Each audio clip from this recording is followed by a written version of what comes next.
It was almost useless. But Germany has been so generous and so loving and so socially focused that they're selling very, very cheaply their HIV drugs for the Africans. Now, isn't that, and the Africans are fighting over those HIV, they will kill one another to get those HIV drugs. No German, this is a famous case. I don't know the names or anything, but trust me. Okay. But that's okay, so that's another injustice. Here I have a nice little present for my friends, the population of the world, the 6 billion people. Oh, no, it's from Australia. Yes. Oh, my shirt is from Indonesia. This is a batak shirt. It's from Java. And I went nowhere near Java, but I saw this shirt and I liked it, so I bought it. Now, here I have in my hand all of the world's resources. Biscuits. There's fresh water, there's healthcare, there's education, there's freedom, everything you need. Now, I'm going to give 2 biscuits to these 4 people. You can fight over yourselves for those. And I'm going to give all of these to Jonathan. This is the situation that our world is in, where 20% of the world's Stop. Oh, they're being very cooperative. Normally they're not that cooperative. But 20% of the world's population has 80% of the world's resources, whereas these guys here have only got a little bit to share amongst themselves. That's what I call evil. Now, I don't normally like to use that word, and I don't go labelling things or people as evil or anything like that, because, you know, I don't like to judge people or to judge things. But I look at that, which is a real situation that I've, you know, kind of entertainingly provided a picture for you, but that's evil. That's disgusting. That's injustice. And that affects us. We are responsible for that. Maybe not directly, but indirectly, we are a part of perpetuating this system. Do we speak out against it? Are we active in activism against it? What are we doing to stop this from happening? Now, we have a responsibility because we are stewards of our world. We are stewards of our countries, our nations, our regions, the whole place. And what are we doing about it? Let me tell you some other stories that I had. I hated my time in Indonesia. Sorry for all the people who are Indonesians. It's a beautiful country, but I hated my time there. The first week was just so foreign and strange to me. The food was different. There was chili and cardamom in everything. There was rice for breakfast. Then there was rice desserts for morning tea and afternoon tea. For lunchtime we had rice. For dinner we had rice. You know, so it was just rice, and more rice, chili and cardamom. And no, you know, all we had was water. There was no cordial or Coke or coffee or all of those luxuries that we had. We slept on beds that were as hard as the floor. Okay, there was no telephone. I had to walk 20 minutes to get to the nearest telephone in the nearest village. 20 minutes to make a phone call. That's shocking for me when I've got one, you know, in my pocket and one in my office and one in my room and one in my kitchen. No internet, no fax, okay, none of these things. No hot water, okay. So first week, culture shock.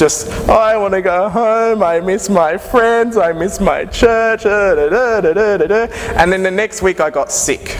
Very, very, very sick. I got deli belly and I had fevers, up, down for days and days. I was sick in bed. I couldn't get out of bed, and then I started crying this one day when some people came to make me feel better and I just ended up crying. And then I went to the doctor. Now there's an orphanage, 2 orphanages in the village that I was staying in. And I went to the doctor and all the orphans were there before me, and they all came out kind of holding their arms because they'd all had needles because they were all sick and all this kind of stuff. So I go into the doctor and I'm lying there and he's prodding and he's doing all these things to me and I'm thinking, is this a real doctor? Does he really know what he's doing? And all this kind of stuff. And I've got a translator and then the translator says, oh, the doctor's going to give you a needle. And I'm like, okay.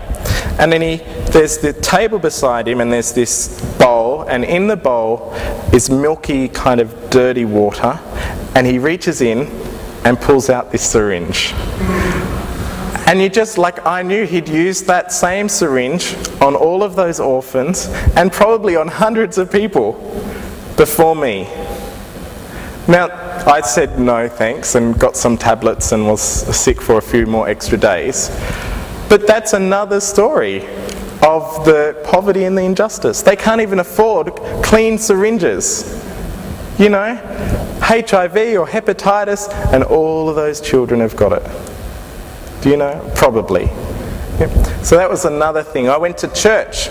I didn't understand a thing that they said because it was all in Karenese, which was the local language.